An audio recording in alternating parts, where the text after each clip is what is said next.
Today we start past tense. हमने present tense पूरा complete कर लिया है। आज हम पास्ट टेंस के बारे में पढ़ेंगे। So let's start. First of all past tense. Past tense हमारे अगर बात करें तीनों टेंस की तो सबसे ज्यादा यूज किसका होता है? Past tense. अगर बात करें तीनों टेंस की तो सबसे ज्यादा यूज होगा पास्ट टेंस का। ओके, पास्ट टेंस सबसे पहले इसका आइडेंटिफिकेशन क्या है, इसके हिंदी में कैसे आइडेंटिफाई करेंगे कि हमारे सेंटेंस पास्ट टेंस के हैं। इसके सेंटेंस में हमें क्या दिखेगा?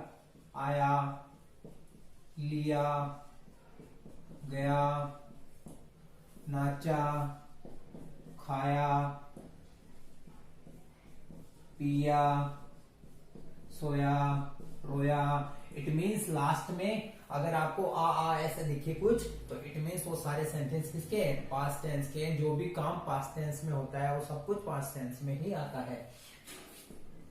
और भी की, दी, ली, बहुत सारे ऐसे सेंटेंस हैं जिनके पीछे ये सब कुछ आएगा और वो आइडेंटिफाई कर सकते हैं उन्हें देखकर कि ये हमारे पास्ट टेंस के सेंटेंस है। Okay, so let's start. First of all, as I told you, indefinite, continuous, perfect, and the last is perfect continuous. Perfect continuous.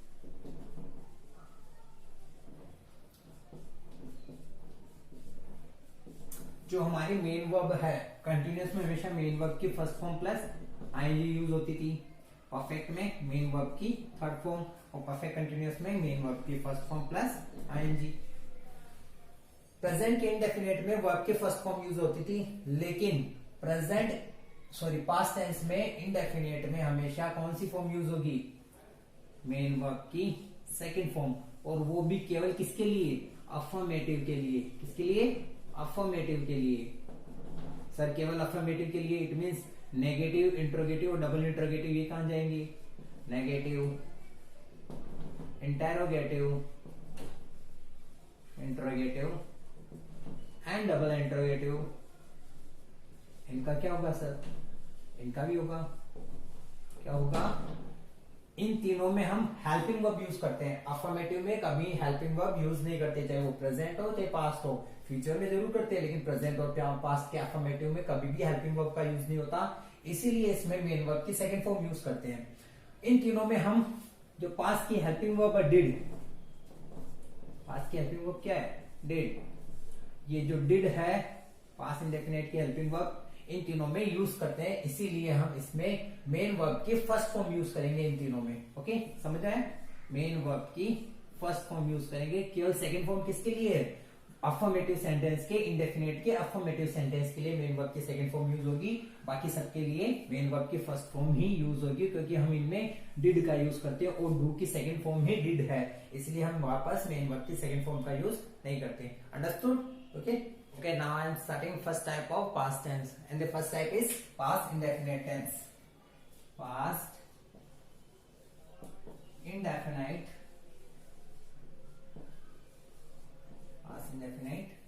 tense. First of all, helping verb and main verb of past indefinite tense. What is the helping verb of past indefinite tense? क्या है इसकी helping verb? इसकी helping verb है did. क्या है? Did. And the second thing is main verb.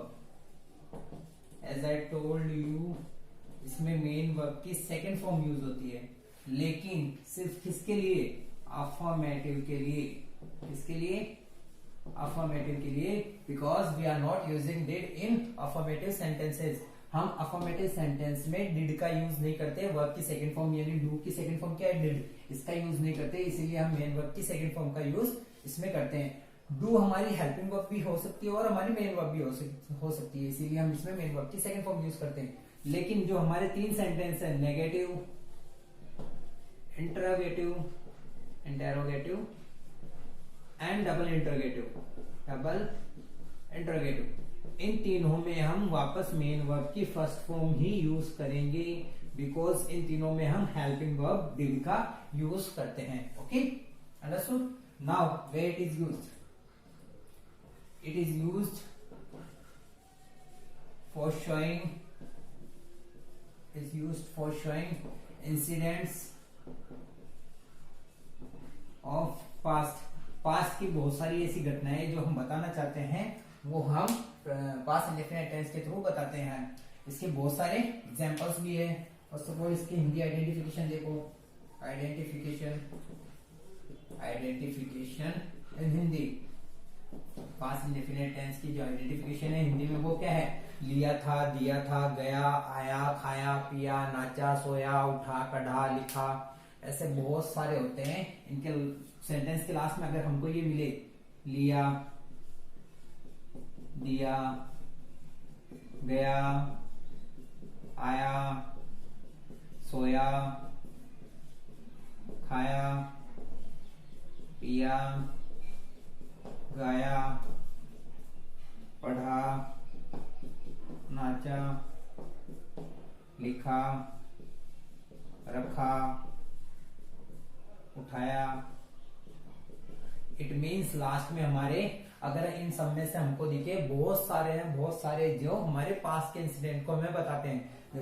मैं जयपुर गया, वह जयपुर से आया, वह सोया, उसने खाना खाया, उसने पानी पिया, ऐसे बहुत सारे एग्जांपल्स हैं इसके। Okay, now I am starting first sentence of past indefinite tense. First sentence is affirmative, second is negative, third is interrogative and the last one is double interrogative.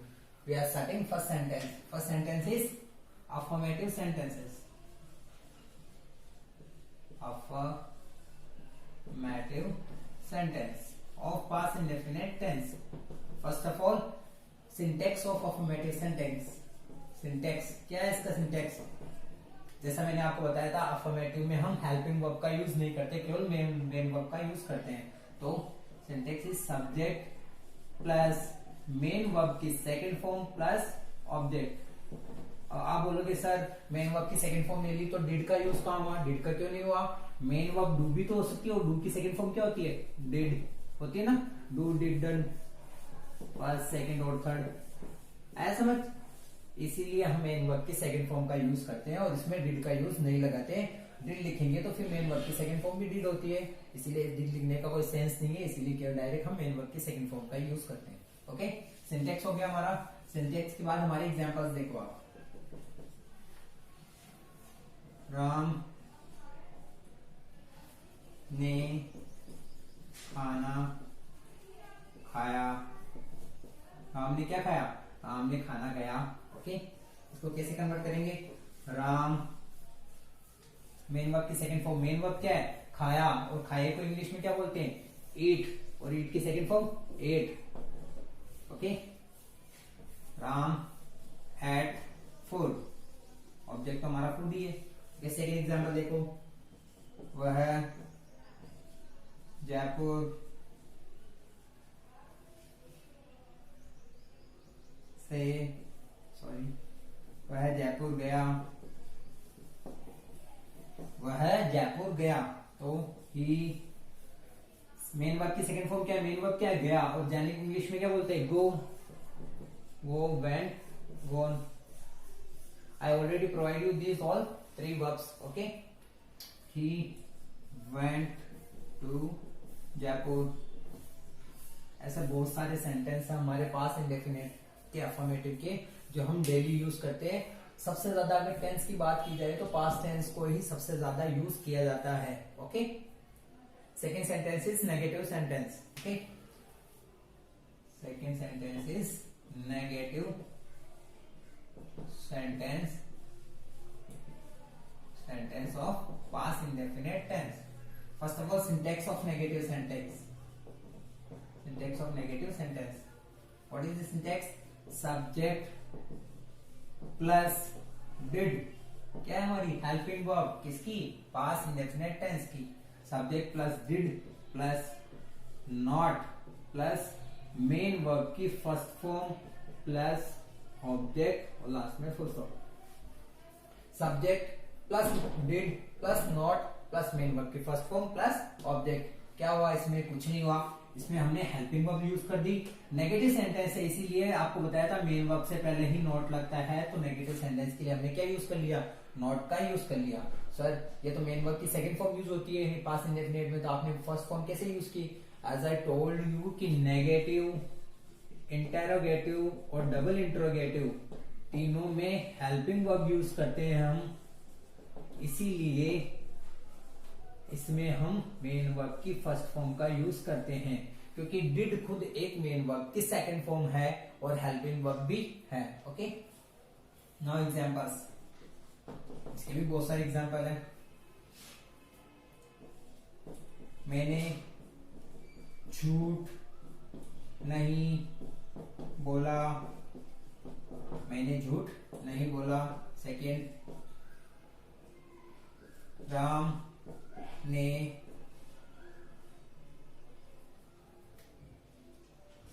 हमें नहीं पढ़ाया, राम ने हमें नहीं पढ़ाया।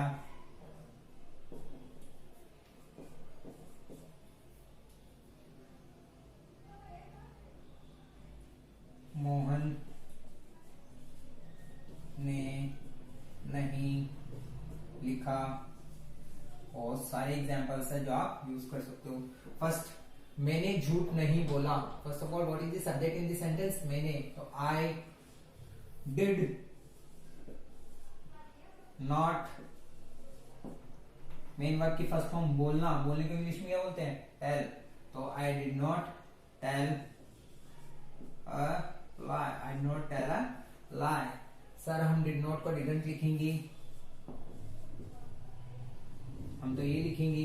हाँ, लिख लो, it is also right. Didn't also right and did not also right, सी की शॉर्ट फॉर्म है। ओके, राम ने हमें नहीं पढ़ाया, राम ने हमें नहीं पढ़ाया। What is the subject in this tense? Ram did not, main verb की फर्स्ट फॉर्म, मेन वर्ब क्या है? पढ़ाना। वर्क क्या हो रहा है? पढ़ाने का वर्क हो रहा है, तो इसमें पढ़ाने के लिए क्या यूज करेंगे? Teach. Ram did not teach us. Okay, third example, Mohan ने नहीं लिखा, तो Mohan did not right, Mohan did not right. Okay, understood or not? If you like this video, then comment, share and subscribe this channel for latest updates. Stay home, stay safe and thank you.